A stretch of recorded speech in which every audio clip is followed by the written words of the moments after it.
Hatima ya picha mjongeo, yani video ya mwenyekiti wa Chama cha Demokrasia na Maendeleo Chadema Taifa, Tundu Lissu, kupokelewa mahakamani kama kielelezo cha ushahidi wa upande wa jamhuri katika kesi ya uhaini inayomkabili Tundu Lissu kujulikana hii leo.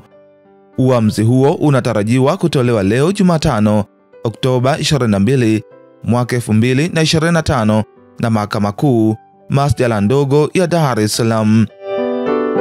Ni uamuzi utakaomaliza ubishi, ambapo upande mmoja utaibuka na ushindi baada ya mahakama kushawishika na hoja zake zinazodaiwa kuwa na maudhui au maneno ya uhaini katika mkutano wake na waliokuwa watiania wa kugombea nafasi mbalimbali katika uchaguzi mkuu ujao.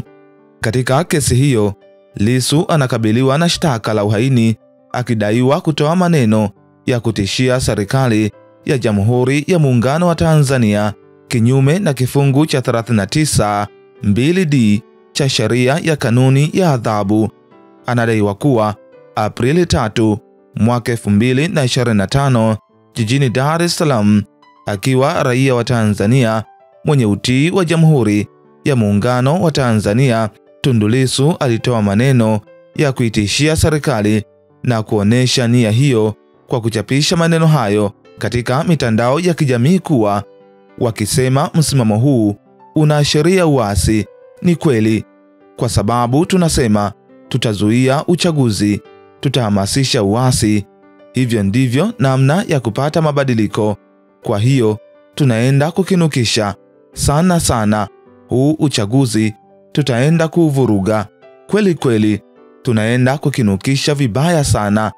Kesi hiyo inayosikilizwa na jopo la majaji watatu linaloongozwa na jaji mfawidhi wa Mahakama Kuu Masjala ndogo Iringa, Dastan Ndunguru, akishirikiana na majaji James Karayemaha na Ferdinand Kiwonde, katika hatua ya ushahidi wa jamhuri ikiwa ni shahidi watatu. Endelea kuifuatilia BMTV Tanzania.